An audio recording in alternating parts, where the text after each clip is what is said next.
Hello. Good evening, everyone. Good evening.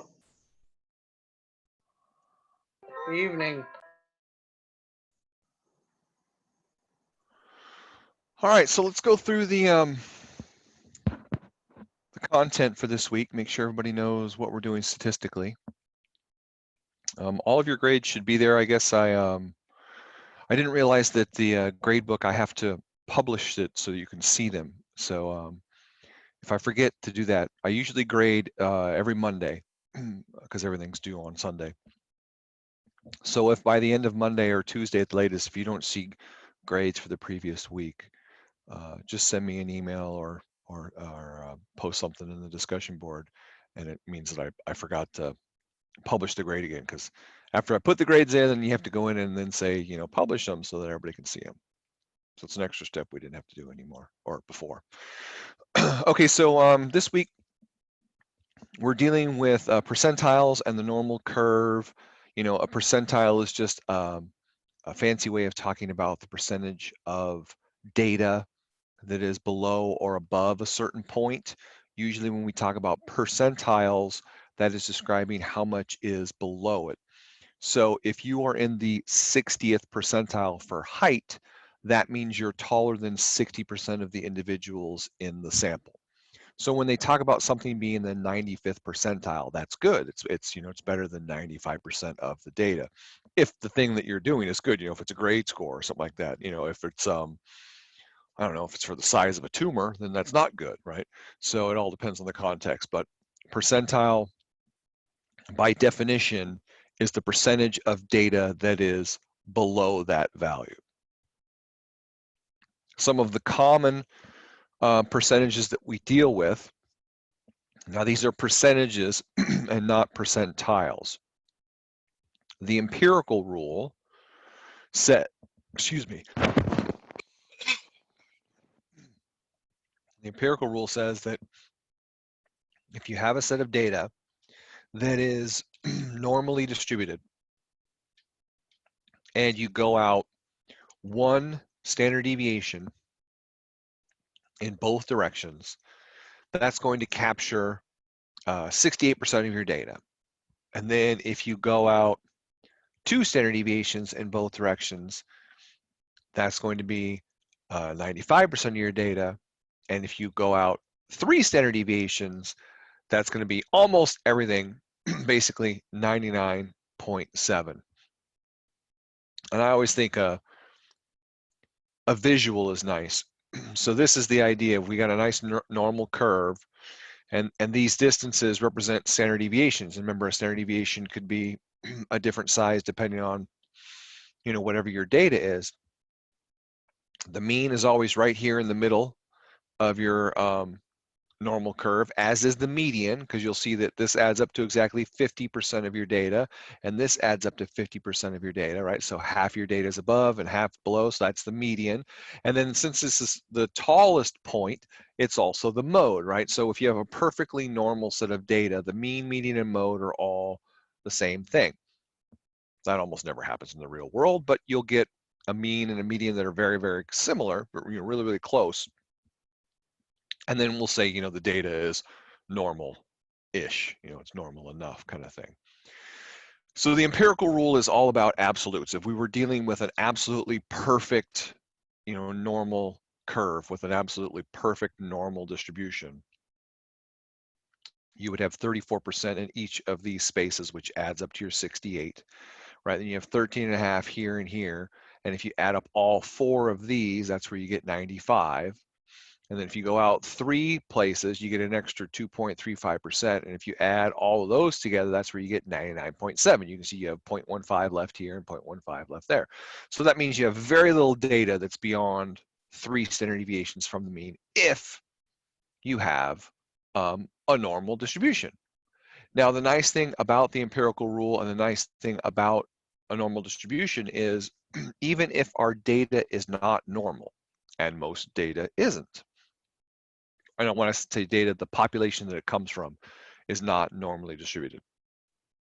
However, if you sample from that population and then calculate the mean of your sample And then you go and take another random sample from that population of the same size, calculate the mean of that one and write it down. And you do that over and over and over again, you're going to get a whole new set of data that's going to be made up of all of these sample means, right? Well, that set of data will always have a perfect normal distribution.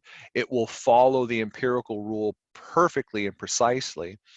And on top of that, the mean of your set of means, right, this new set of data, will always be the actual mean of the population you're sampling from.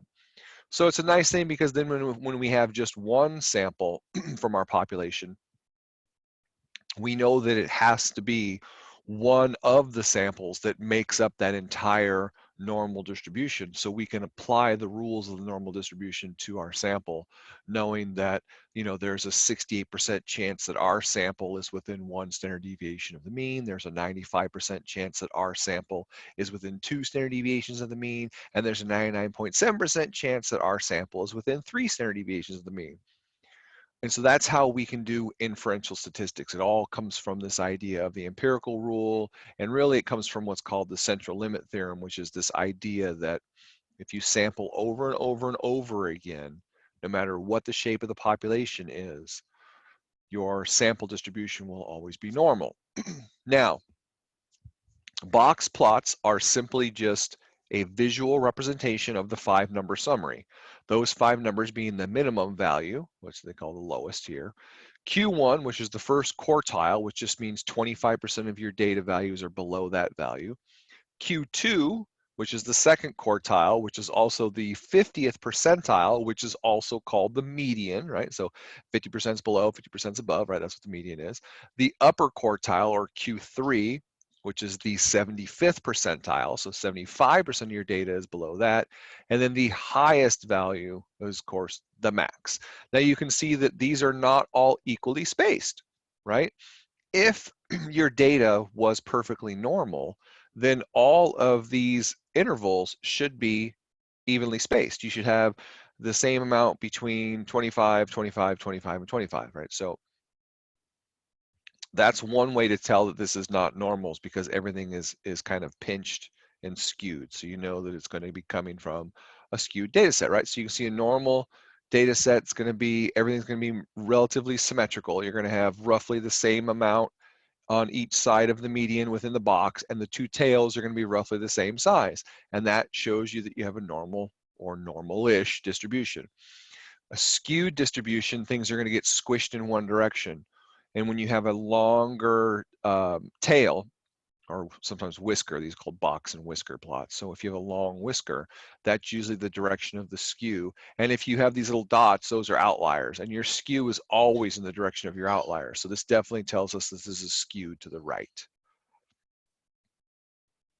Here's another picture of the how we can kind of make a connection between the box plots and the empirical rule. We know that within 1 standard deviation, right? These, it's kind of hard to see, but these are little sigmas at the bottom. 1 standard deviation in both directions is 68% of our data. Well, this is 50% of our data, so it's not quite as wide, right? And then the rest takes the whole rest of the thing, right? Because this goes all the way to the end, wherever our max is, which is beyond the third, and its max, which is beyond, you know, the negative third. Okay, scatter plots are just a way of showing a relationship between two variables, right? Some sort of correlation. And remember, correlation does not equal causation. You can have things that are strongly correlated, but that does not mean that one thing causes the other to happen. You can see that there are some trends. You can see that this one's pretty scattered, not much to it, right? When you get something like this, you've got a strong positive correlation, because if you drew a line through it, that'd be a positive slope. Also, the idea is as x gets bigger, your y values get bigger, so that's a positive slope. And that's a pretty strong one because they're pretty well clustered, you know, in a straight line. and then here's a nice strong negative slope, and then here's no correlation whatsoever. Now you can obviously also have curves, curved lines, and it's just not a linear correlation, right? So here is, an almost perfect negative, an almost perfect positive. So that's got to have an R value for your correlation of 1. This is going to be 0.8, 0.4 as it gets worse and worse, right? 0 because it just looks like buckshot. This has a little bit of a negative to it, so there's your negative 0.3, and then back to -1 when it perfectly lines up on a line. So that's just the basics of everything stats-wise that we're going over this week. Don't forget your mini project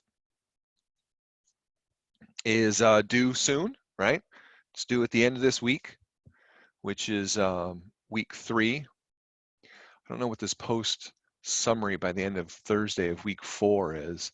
Find published research article. Oh, that's the part 2. That's the, I guess they're calling the critiquing of a research article as really being part 2 of your mini project. I never really thought of it that way, but okay.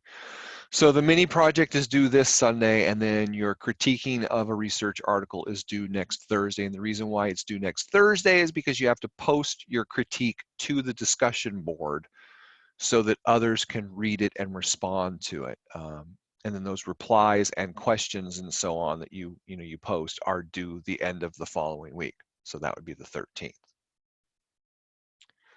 Let's see, I think that's pretty much everything. Yeah. Yep, that's pretty much it. So any questions on any of this stuff?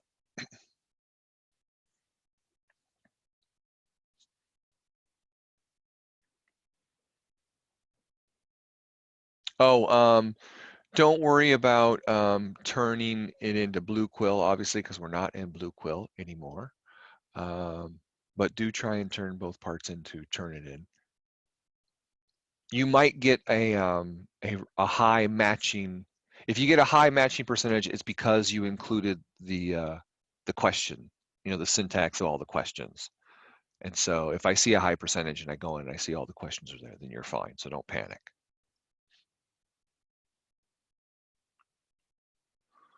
Okay.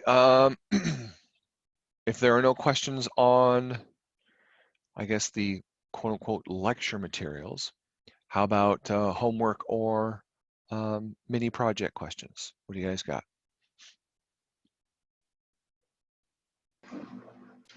Dr. McBride, it's Michelle. Can you go over the homework on 330 part B and C just to clear up the mud there a little bit? Sure. Okay, so let's see.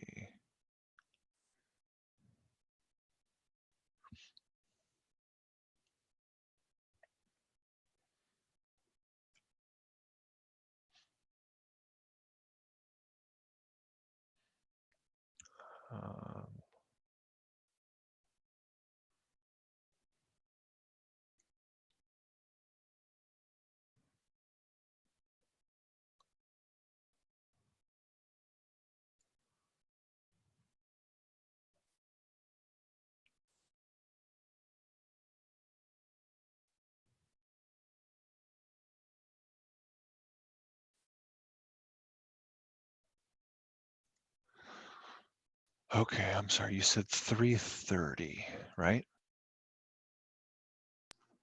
Yeah, B and part C. Okay, so I must be confused on something here. So B is simply just asking for the mean of your sample.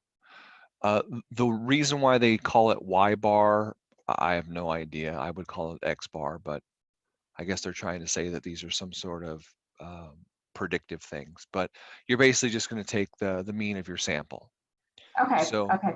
yeah, and the same thing for part C is you're just going to take the standard deviation of your sample. But then what you need to do is basically recreate the empirical rule, but with your data. So instead of,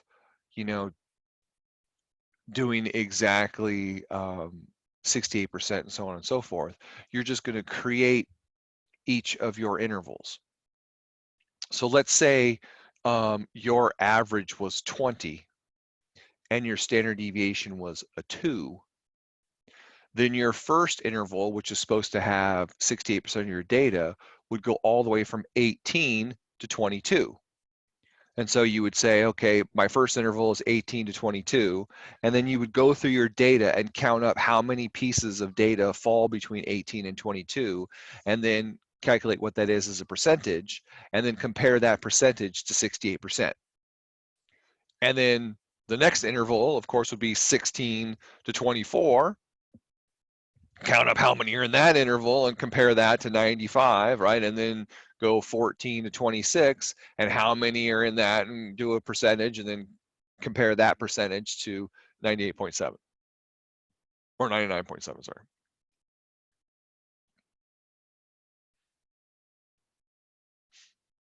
Thank you. Does that part make sense, everybody? Yes, it does, but what if it doesn't come out to exactly like It shouldn't. 60%? Okay. It shouldn't. No, it shouldn't. Your percentages should be close-ish, Yes, but it's not close. exactly the same. Yeah. And the idea is to compare them to what they should be and then discuss that. So Okay. if they're close, then that means your data is probably fairly normally distributed. And if they're way off, then that means your data is probably not normally distributed. Okay.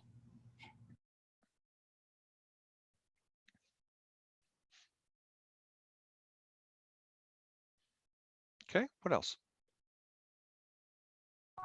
Could you go over, can you hear me all right, Dr. McBride? I can. Okay, can you go over 380 on the homework? Sure. Let me just talk about Gabrielle question. How do you read a quantile plot? So basically what you're looking for with a quantile plot is you're looking for your dots to line up in a fairly straight line with no discernible pattern. So you don't want them to be like, look like a spring. You just want them to kind of be fairly, well, let's see, it looks something. You'd want them to look as close to this one here as possible. If they trail off at the top and the bottom, then that usually means you have some outliers, but you're still okay. But if you get like a wave, you know, where it kind of like does a big S, then that normally means you have some sort of skew and it's not necessarily normal. But that's basically what you're looking for, is you're looking for something that looks like that. Does that clarify that? A little bit. I'm trying to look for the like 25, what is it, the 25th percentile? And I couldn't figure out how to get that. Don't get it. You don't want to try and get that from the quantile plot. Quantiles are different than percentiles. A quantile plot is different than showing percentiles. Okay. So because we have quartiles, quantiles, and percentiles, all different things. Okay. Quartiles, which, you know, you have the first quartile, the second quartile, and the third quartile, are quarters, right? First quarter, second quarter, third quarter, so 25%, 50%, 75%. So those are percentiles. They're just special kinds of percentiles. Quantiles are completely different. It's a measurement of a data value versus its percentile. It's kind of like a scatter plot of percentiles versus data values, and then that's to help you see if something is normal or not. But you don't want to try and look at this graph and figure out what your 25th percentile is for 3.29. You're better off just running summary statistics and getting it from there, because you can literally ask for percentiles in summary statistics, right? If we Okay. go to tasks and utilities and summary statistics, under options, under percentiles, you can get the lower quartile, which is the 25th percentile. Okay. And it'll just tell you what it is. It's much easier. Much better than Thank trying you. to figure it out from the graph. Yes. Thank you. Yeah. It took me half a day to figure that out, but I'm proud of myself for figuring it out on my own. Yeah, and you'll also notice that you can get the 90th here, which is what you need for question part B for that same one, where it asks about, they say 90% of their patients have a treatment time that's less than or equal to 31.5 minutes. Well, or less than 40 minutes, if you run this and get the 90th percentile, and that is smaller than 40 minutes, then their claim is pretty much true. Okay, thank you. Yep. Okay, so I'm sorry, Joseph, what was the one you were asking about? 380. I had a hard time with that plot the data in the scatter plot and comment on the relationship between price and airflow. I'm not. Okay. I think we've got to do a data plot, a scatter plot for that, right? Well, you have to do a scatter plot to. There's a couple different ways you can do it. Yes, you can do the simple scatter plot, and that will give you the scatter plot, but it won't give you the correlation. So then you could separately run correlation analysis and get the correlation. You can also do these more complicated linear regressions, which will give you both the scatter plot and the correlation at the same time. But I find that this function is what's the word for it? It's just a little convoluted. It's a little bit more difficult. That's exactly what I was thinking. Yeah, so it's much easier to just run two different things. Run the scatter plot on your data, get the scatter plot, then run correlation analysis on your two variables and get the correlation between the two variables. That's personally what I would do. That's exactly where I was hung up. I was overthinking it with the other, what you were just talking about with the other process. Yeah. Yeah, Sorry. the other one, that linear regression one is terrible. I mean, it's great, but it's convoluted. Now, of course, if you want to do it in Excel, Excel does scatter plots and shows you the correlation in the graph. Like you can just change the settings to have it display the correlation. So Well, you can get it out of Excel pretty easily as well. Part B is even asking for the correlation right there. Right. The correlation coefficient. Yeah, which So, is why yeah. you have to do both things. You have to do both the scatter plot and then you have to do the correlation analysis to get part B. I think this is why I've always struggled with math, is that I tend to overthink things. And with math, it's fairly simple. It doesn't change. It stays where it's at. And yeah, it's I'm very used easy to to overthink things in things. flux, and math is never in flux. That's why it's math. Yeah, exactly. Yep. All right, who's next? I have a question on the mini project. Okay, Mary, go for it. Mary Beth. And thank you for calling me Mary Beth. So looking at the first one, when it's talking about doing the frequency tables for the 3 categorical variables. Yes, good question, because people get this wrong all the time. Go ahead. So I did treatment group. and I did gender. Yep. And then technically, what was the other one I was looking at? Let me pull it up because I know that there's another categorical variable, because when I did it, it looked really funny. Oh, subject. Subject is not a categorical variable. That's the one that people always get wrong.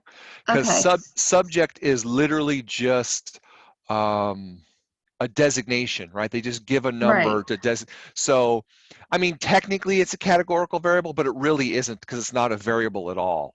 It's just it's a name. So the only other categorical variable is family history. Okay, and I did that just because when I was looking at, because each of the variables, they have, what is it, like a letter next to it, A or something, and then the ones that are, the ones, like that shows that it's categorical in SAS, right? Yes, right, because yes, exactly. If it has an A, that's how SAS tells you that it's a categorical variable. Yes, Yeah, absolutely. and it shows that subject has an A next to it, and I was like, this does not look right. Right, and that's because SAS isn't smart enough to know the difference between a bunch of words that make up a categorical variable and a bunch of words that just mean nothing. Okay. And that's one of the problems. So if we look here at our data for a mini project, right? Subject, I mean, you could make an argument that there are A, B, and there's A, C, and D subjects. I don't know why there's different letters. So you could kind of think of that maybe if, as like a variable, but it really isn't, right? These are just, you're just naming who the subjects are. This is just a Right. way of keeping track of this subject without having that subject's name. But you can see, as you said, treatment is a categorical variable. Even though it's numbers, you only have ones and zeros. That basically means they got a placebo or they got the actual drug. You know, so this could have just easily been yeses and nos, right? Or drug Right. placebo kind of thing. Gender is an obvious one. And then the only other one is family history, because again, it's all letters and not numbers. So it's just designating that this person had a history of high blood pressure on the paternal side, right? On neither, on the maternal side, on both sides, et cetera, et cetera. So those would be your three qualitative variables: family history, gender, and treatment. Okay. And then of course your three quantitative variables are age, BP before, and BP after.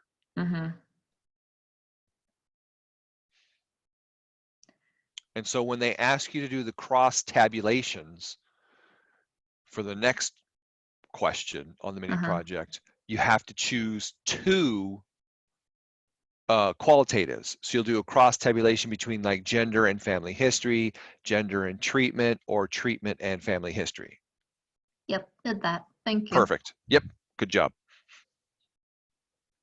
Oh, and then when because how we're supposed to, I guess, kind of like write about it, is that just generally after each graph or whatever we have computed, like we just describe what we're seeing from the data or from the graph? I would just do one summary at the end, depending on the question, right? So it asks you to generate a bunch of things, and then usually the last question is, you know, discuss it or something, you know, the last part. That's where you'll just sum everything up and you'll talk about all of the graphs all together. You know, unless something specifically says generate and discuss. Okay. Then you can generate it, yes, and then discuss it right then and there. But just kind of follow the lead of what the questions are asking. Okay, thank you. Yeah.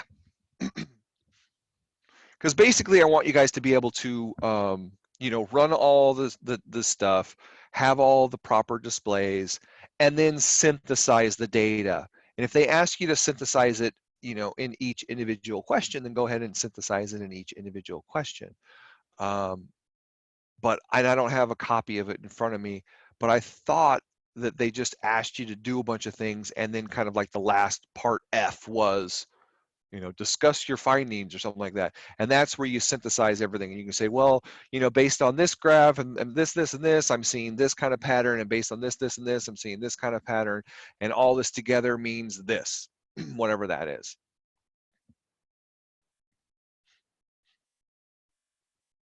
And for those of you that haven't gone into it yet, this mini BP tab that I have, this is a separate set of data that I put out there for you guys. It's in the Google Drive. I think it's called Mini Project BP Categorize or something like that. But this is the data set you're going to have to use when it asks you to do side-by-side box plots, because the only way to do a side-by-side box plot is all of your data has to be in one variable. So there's my BP variable. And then you have to have a categorizing variable. So this tells me that this BP was measured on somebody before, right? And then this was the after measurement. So those are your two categories. So then when you go to SAS and you want to get your box plot, right? So you go to box plot. Your analysis variable would be that BP one. And then under category, that's where you would put the category variable. And then that's going to give you a side-by-side box plot. If you know, don't do that and you just put the BP before in here, you know, from the other set of data. It's just going to give you the one box plot for BP before, then you're going to have to change it and put in BP after, then it's going to give you, so you're going to get them on two separate plots, and that's not what we want. We want them together on one plot so you can compare them, and you have to do that with a grouping variable, or in this case, what they call a category. I have another, I'm sorry, I'm monopolizing time. I can That's let fine. someone else ask a question. Well, you're fine. I'm sure it's everybody. So when I am like looking at, because I've done all of the like the histograms and the box plot, and I'm looking at it and comparing, you know, blood pressure before versus after. And it obviously, you can tell that the drug is working because those are showing that blood pressure is going down after using the drug. But then if you look at the scatter plot of blood pressure before versus after and the correlation coefficient that goes with it, it doesn't seem like there's a strong relationship at all, but maybe I'm just thinking about that wrong. No, not at all. Because what does that tell you? Okay, so let's think about this. Even if we don't know a lot about medicine, right? So even if you're sitting here going, I don't understand, you know, medicine really strongly, so I shouldn't be able to answer these questions. Yes, you can, because just think about the data. We all know that a medication should have an effect on something, right? The blood pressure medication is supposed to make everybody's blood pressure goes down. If we look at the graphs, we can see that the overall average of the group, you know, the group average blood pressure was higher before they took it versus after. So that is showing an effect.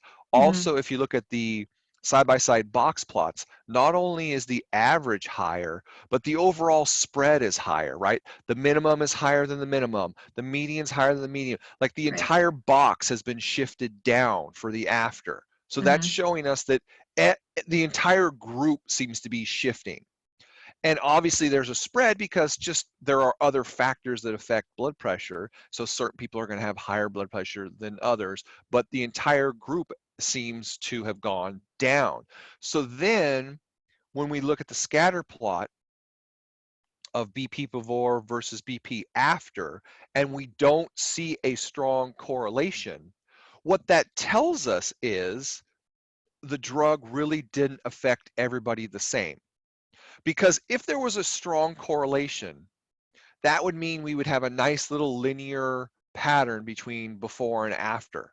So like every before blood pressure went down by 12%, then it would be, you know, y equals 0.88x, meaning x is the before, you multiply that by 88%, right? So you lost 12, and that would give you it would spit out your after blood pressure, that kind of thing. Or if everybody went down by, you know, 10 points, then it would be y equals x minus 10, and everything would line up on that perfect straight line.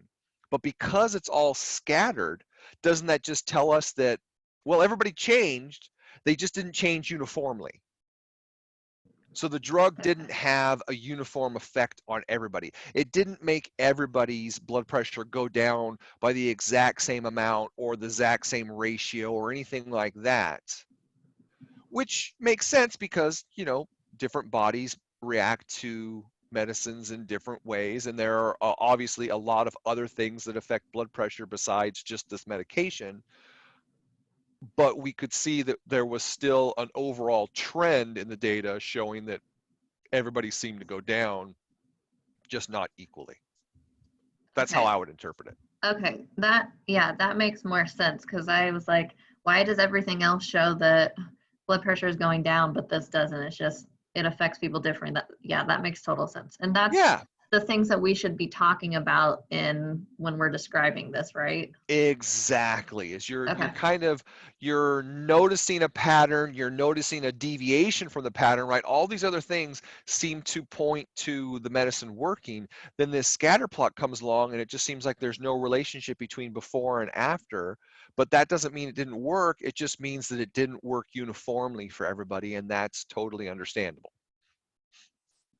Awesome. Thank you. Yep.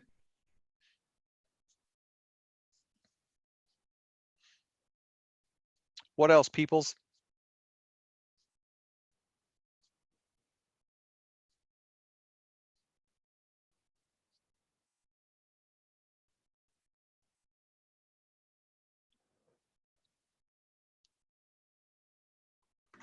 Dr. McBride, this is Michelle. Can you go over the creation of, let me make sure I'm looking at the right one here.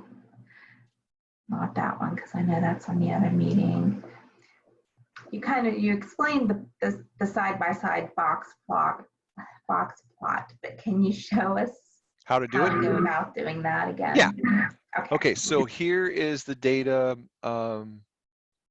data set that I was talking about that I put in the Google Drive The for you. It's mini called, project, okay. yep, All right. but it's the one that says mini project BP categorized. Okay, so you need to load that data.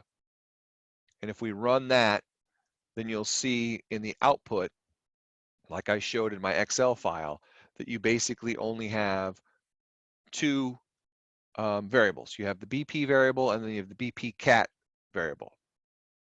So now, and that's in my import work. So now if I go to task and utilities, actually I have it up here already, box plot, and choose that one. So my analysis variable,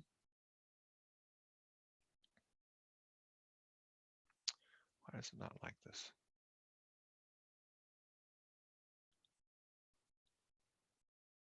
All right, let me just close it out and open a new one.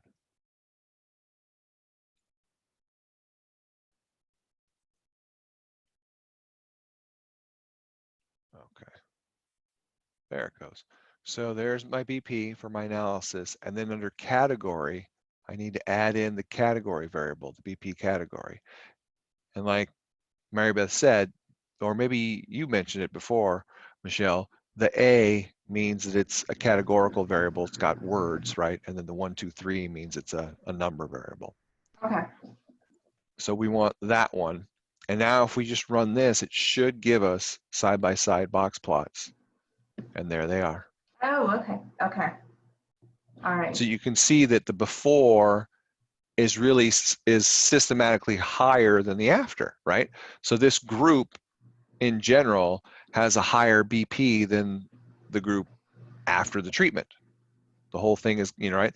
The minimum is lower, right? Q1 is lower, median is lower, right? It's like this entire box has just been shifted down, which is what we want to see. So that means that, and the nice thing is we got rid of all these outliers. So people with super high blood pressure have all come down into a more normal range. So that's, those are the things that I would be looking at. Okay, that helps me. I'm a visual person, so I just had to see it. I just Sure. couldn't understand it. No, Okay, absolutely. thank you. Yep, that's what I'm here for.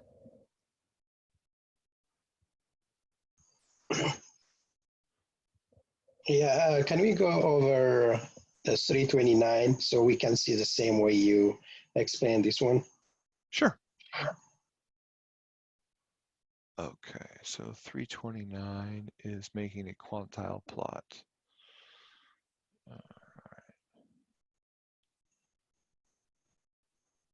It's quantile, percentile is not clear yet for me. Yeah, so quantiles are weird, right? It's really the only thing a quantile plot is good for is telling you whether or not your data has a normal distribution. It's And 25, I would 25, 25, 25, correct? Similar like 25, 25, 25, 25. Well, yes and no. What I would suggest just Googling a quantile plot and reading up a little bit on it. There's some great articles and videos that talk about exactly how to read a quantile plot, right? So you could say something like, how to read a quantile plot. And this video right here, as it says, clearly explained in 6 minutes and 56, right? Will show you, what a quantile plot is, what it does, and how it actually, tells you anything. You can see that I've already read, this one's purple because I've looked at this one. This one's good too, right? So, I could try and explain it to you all day long, but I'm telling you, these two things, this video and this, are going to explain it to you better than I could. It's a weird concept. It really just tells you whether or not your data is normal or normal-ish, right? And getting it out of SAS is not the easiest thing in the world. We used to, have just the coding option, which is a big pain in the butt. But a while ago, one of the students figured out how to do it in the menu, which was awesome.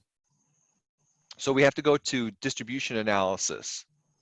So in SAS, under task and utilities, down here under statistics is distribution analysis. So if you double click on distribution analysis and then choose your data set, which for me, it's now an import 1. And then if you go back here, it'll tell you what to do next, right? Your analysis variables equal treatment time, and then options, you need to check for normality, and so on and so forth, right? Okay, so analysis variables, we're going to add treatment time. And then under options, we're going to exploring your data, right? But here's where you want to worry about, like, we can get rid of this. We don't need to explore this data, but we want to check for normality. So we can do a histogram and a goodness of fit test and add insert statistics. It's just going to give us extra crap that we don't need, but it might help us understand it. We can do a normal quantile plot and insert statistics. This is really what we need right here, because this will give us the quantile plot, right? And then under inset statistics, we can ask for the goodness of fit, number of observations, we can do the mean and the skewness, let's say. I mean, you can turn any of these on or off if you want. You can try and fit different distributions to it, right? If you think it's going to be a beta or exponential or gamma or all those kind of things, we're just, going to leave all those alone and just play with just these basic stuff. And then if we run this, so here's the distribution, that histogram that it gives us. And then as we scroll down, here's our QQ plot, which is SAS speak for a quantile plot. So here's the normal test statistic. So this is, they ran a test for normality and they got a test statistic of 0.95 and a p-value of 0.03. So that's telling us that it's fairly normal, right? There's our mean, there's our skewness. Again, what the hell does that tell us? Well, if you go online, go to Google and search, skewness, how to interpret a skewness output, and it'll tell you what you're looking for number wise.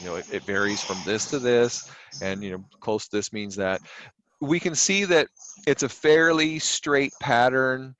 It deviates from the line both top and bottom, so that means we might have a little less than a perfectly normal, like it could be a flat curve or a really tall curve, that kind of thing. But this is telling me just from the pattern that it's fairly normal. And then of course, this up here is telling me that it's definitely normal, this test statistic and p-value. And again, you can Google search and go, what the hell does this mean? In SAS, what's the normal test statistic for a QQ plot? And it'll tell you, what's the hypothesis that it's actually running and what's the test statistic that it's actually getting. Yeah, the question is about the percentile, correct? On the 329. Well, 329 asks for a quantile plot, which is what this is. Then it wants you to find the 25th percentile. To find the 25th percentile, you have to just do summary statistics. So go to summary statistics and load up your data for that one. And then put in treatment time. And then under options, under percentiles, you need to click on lower quartile and 90th, because you're going to need that for part B. I'm going to get rid of all the extra junk that we don't need.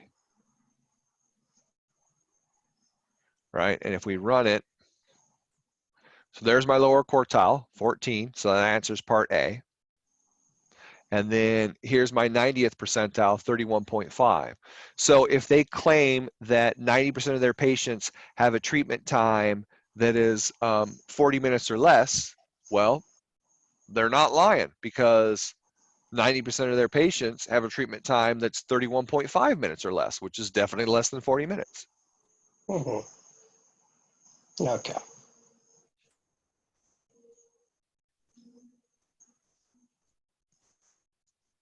Thank you. Yep.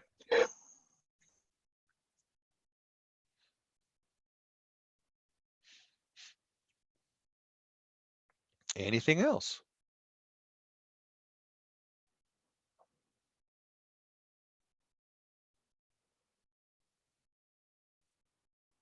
Well, this is Michelle again. I'll ask if nobody else has a question. On the mini project, on the section where we're generating a scatter plot to display the relationship and find the correlation between age and PP before and after, that's going to be the same way we do the other scatter plot boxes. Yeah, I would technically do the scatter plot here with your under graph, just do a simple scatter plot, right? So just do simple scatter plot, and then let's see. Well, I need to load my data. So there's the new drug data. Run that one. Let's make it work import 2. Run that. All right, check my data, make sure it's all there. Yeah, that seems to be about right.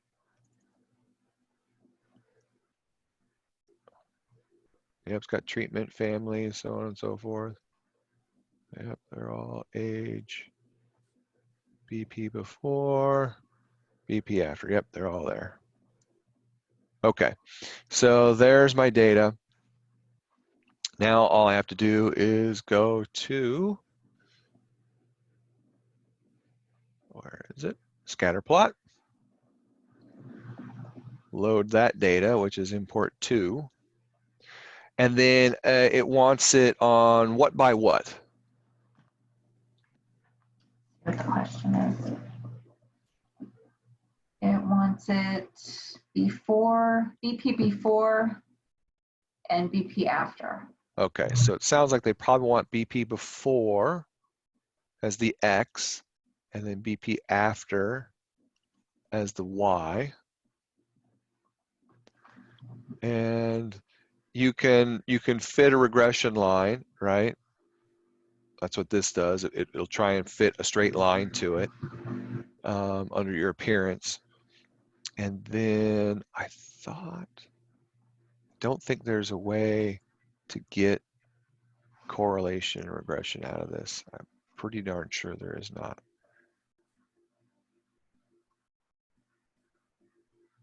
Yeah. Okay. Yeah, we just have to do it the other way. And then if we run that, there's your scatter plot. There's your regression line. If you don't want the regression line, then of course just turn it off and run it. And there's your scatter plot. So that would be getting the scatter plot. And then of course, if you want to get the regression, then that's just under statistics, or sorry, the correlation. Go under statistics, correlation analysis. There's my data, my analysis variables. I can do before. I think I can put these both in the same one. Let's see what happens here. Yeah. Okay. So there's BP before correlated with BP after. I think you can also do this. You can get rid of it here and you can put it here. And it just gives it to you, just gives you an answer. If you put multiple variables here, it puts it all in a table and it shows each variable correlated with every other variable. So that's where those ones came from, because it was BP before correlated with BP before and BP after correlated with BP after, which of course will have a correlation of 1. If you just want a correlation between two things, you just put the one variable here and correlates with there. And there you go. Okay, thank you. Yep.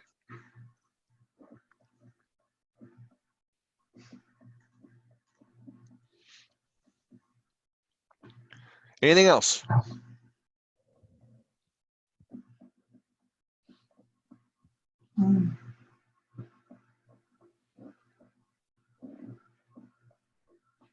Yeah, 380B,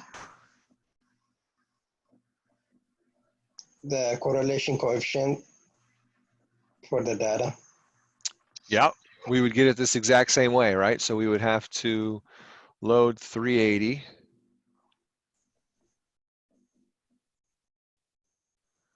Uh, 380.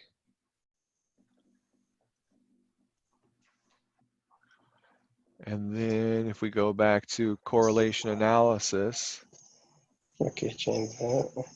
right? And instead change this to 3. import 3. And then what are we correlating in 380? We're doing price. This doesn't seem right. I must have the wrong data. Price and airflow. Okay. Yeah, price and airflow. So that's not what 380 is. Did you run it? Yeah, I thought I did. Let me try that again. Yeah, let's try that. Yeah. 380. Run it. Output. No, 4. Yeah, it's 4. Import 4. Yeah. Well, I thought I put an import 3 last time, so that's what's so Yeah. strange. That's what I did. Yeah. Okay, so we're doing scatter plot. No, you want correlation, yeah? Correlation, correct. Yeah. Yeah, so import 4. And then, so price. And see if I put them both in the same box, you'll see the difference here where. It says correlate with, so probably the second one's better. Well, it'll give you the exact same thing. See, this just gives you the correlation of everything in this box. So this is price correlated with price. Then this is price correlated with airflow. Here's airflow correlated with price, and then airflow correlated with airflow, right? So it's the same thing, 0.41. If we change this and put it down here, all that's going to happen is we're only going to get the answer of 0.41285. See? Oh, okay. Yeah. The other one just gives you what's called a correlation matrix. And it just shows you how everything correlates to everything else.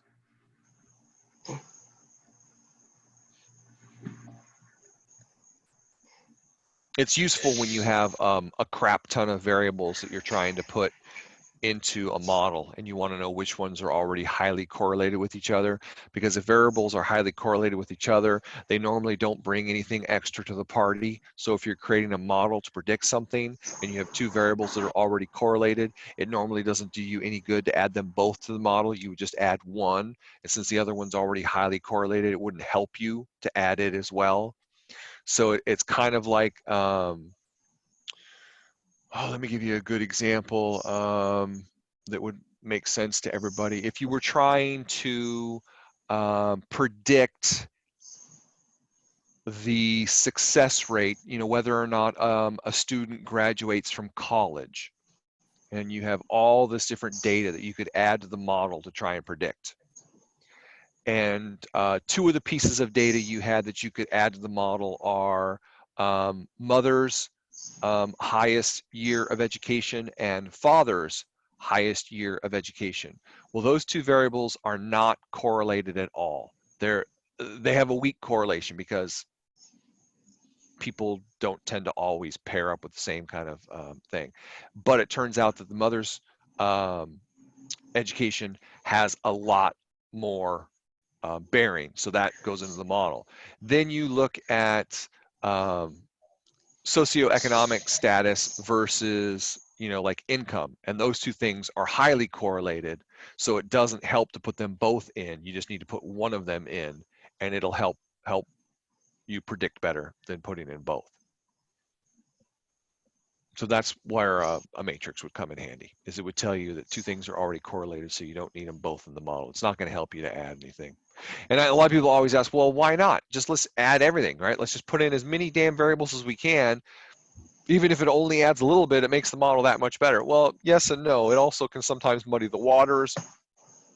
Also, if you get a model that's good and predictive, but it takes 47 variables to predict, how effective, how not effective, but how what's the word I'm looking for? Useful is that, right? Because how many people can go and gather data across 47 variables? It's that kind of thing. So you try and find the leanest possible model that you can that still gives you a good prediction.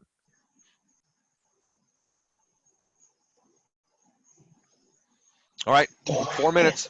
Thank you. So for the recordings on, I think for July, all of them are not, they don't exist. I don't know if you are aware of that. What was that? The recordings does not exist. I think for the July whatever you uploaded on July, recordings does not exist. You mean from the the old classes? The old classes, yeah, the last one, like I can see Yeah, two I the noticed single. that too. This one doesn't work from last Thursday? From No, it works. no. It comes up as a YouTube instead of a Zoom though. Yeah. No, Yeah, not because that I one. accidentally recorded this to my computer instead of to the cloud. Are you Right. talking I about the think there's older one of the ones? older sessions that does not Yeah. open up he's referring to. Yes, It there might- are some. Yeah. Uploaded on July 2nd, all of them actually in that Word document. None of these work anymore? None of them. But I Oh, think, so yeah, Zoom yeah, must you have can- purged. They must purge after a while. Yeah, probably, yeah. That sucks. I thought the first couple worked, but like week 3. No, not that one. Can you go back again to the, Yeah. which one are you in? I could go back to the, I'm in the first, this no, one. the huh? last one, yeah. Oh, the July one. The Okay. July one, July 2nd, that's what they were saying. These are all dead now? Yeah. Oh, yeah. Look at that. Okay. So they must purge them after a while. Okay. Well, thanks for letting me know, because now I'll just do this. Bye-bye. And now you've only got this one to worry about. But at Yes. least those are still there. So I think guess after a certain while, they purge them. Yeah, so they send us emails about when they're gonna be purging, and I think you can request to keep them or just save them somewhere else. But I always get an email about mine too. Yeah, I do too, and I just don't pay attention to them because I always figure I've got so many repetition that it's fine. If the July ones get purged, we covered just about all the same stuff in the August ones. So the Yeah. August ones will be there, except for the days that I forgot to record. But thank you for the heads up. Okay, okay. All right, well, that's 5:59, folks. Any last minute questions? I'll talk to you tomorrow then. All right, we'll see you Bye. guys tomorrow if you want to. Otherwise, remember these are always voluntary. Thanks for showing up. Thank you. Thank you. Have a good Yep. evening. Thanks, you Bye-bye. too.